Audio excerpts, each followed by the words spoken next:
Okay, chapter 4, moving charges and magnetism. We'll go to the next topic, the second topic of this chapter, that is magnetic force on a current carrying conductor. Okay, so I am going to consider a rod or a conductor of uniform cross-sectional area, the length, and it is having some current and placed inside the magnetic field.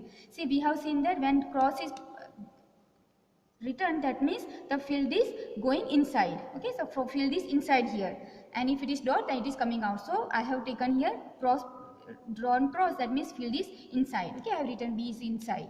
Okay, so let us see what will be the magnetic force. We'll find the formula.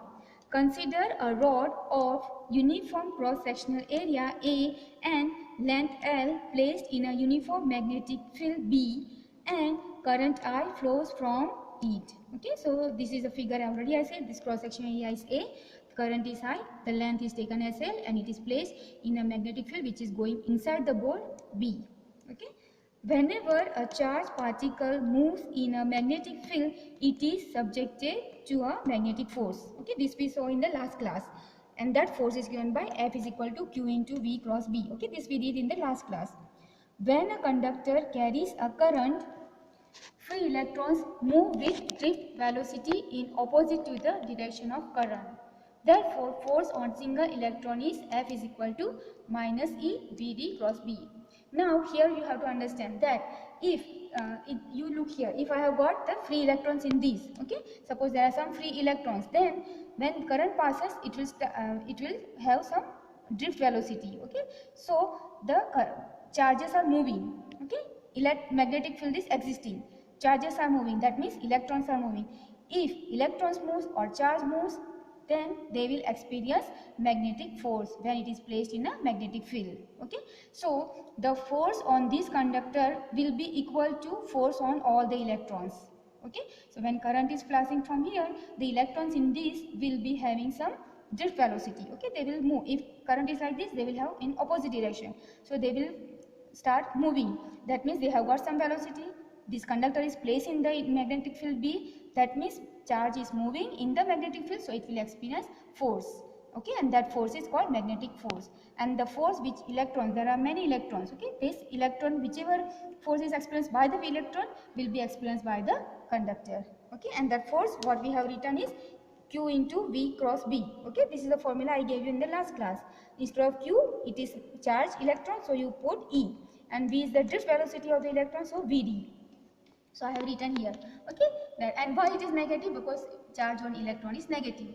Now suppose we consider small n as a number of free electrons per unit volume. In 1 unit, n is the number of free electrons. Then total number of free electrons in the conductor, call it capital N, will be number of electron per unit into the total volume of the conductor.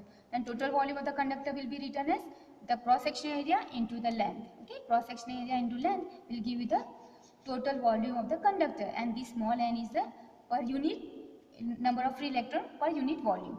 So the total number of electron is n into A into L.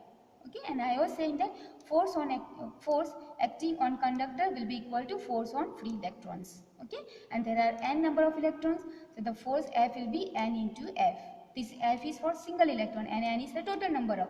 Put the value of n, NaL, and first we have not put, I put for the first the value of F, so I have put the value of S minus E Vd cross B. Okay, then put the value of N as NaL, so NaL, this small e, Vd cross B.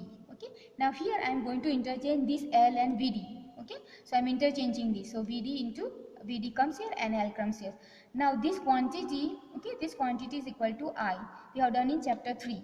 Where I is equal to minus NaEVd, because E and I in the opposite direction. Okay, electron will move opposite to the current, so minus will come here. So I have taken I is equal to minus NaEVd. Okay, and is the number of free electron per unit volume. A is the area of cross-sectional area of the conductor. E is the free electron, and Vd is the drift velocity. Okay, so this formula comes to be I vector A cross vector B. Okay, and IL together we call it as a current element. Okay, the direction of this force, then this one we can write as vector F is equal to IL cross B. Okay, and the direction of this is given by Fleming's left hand rule. Okay, That is, see, you can say like this. Fleming's left hand rule says that you have to use your left hand. Okay, this is called your forefinger. Forefinger gives you the field, the direction of field. This is your middle finger, will give you the motion, and the thumb will give you the force. Okay, so now you see this is field. Forefinger gives you the field. Here it is a magnetic field, and this will give you the moving charge. Okay, so it will give you the force, the movement, motion, and this is the force. Okay, here field is inside, so you put your this forefinger towards the inside, the charge current is flowing like this, and the force will be upward.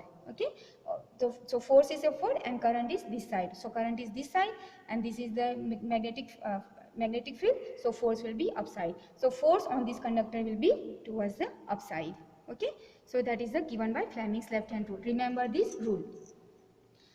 Then the magnitude, if I want to write magnitude without the vector, that means F equal to ILB sine theta. Okay, cross remove, so become sine theta, and theta is the angle between L and B, that is between conductor and the magnetic field. Okay, if suppose theta is equal to 0, then F is equal to 0. Why? Because sine 0 is 0, therefore force will be 0. Then if theta is 90, then sine 90 is 1, so F will be ILB. So this is maximum force. Okay, and this is the least force. Okay, then if wire has arbitrary shape, then consider it as collection of linear strips DLI and sum all. So if the conductor is not having linear shape, but it has got arbitrary shape, any shape, very long, the shape is not arbitrary means any shape, then what you have to do is you have to divide into small parts of DL. Okay, DLI, small parts. Suppose this is my long conductor. Okay, so you divide into small parts of equal length of DL, and you add up all these. Okay, and then the same formula you use, but add up, and that will be your total force on that conductor. So here it is written F is equal to sigma I dl I cross B. Okay, and this sigma can be written as an integral. So integral I dl cross B. If you remove this cross sign and this vector, you write sine theta, and it will be done with respect to dl. The integration will be done with respect to dl. So remember, the magnetic force on a current carrying conductor is given by F is equal to ILB, where I is the current from the conductor, L is the length of the conductor, B is the magnetic field which is present, and you have placed your current carrying conductor in that field. Okay, field can be inside and outside, depends. And then force is given by the direction of the force is given by Fleming's left hand rule, and theta will be angle between L and B. Okay, so that is for today. Thank you very much.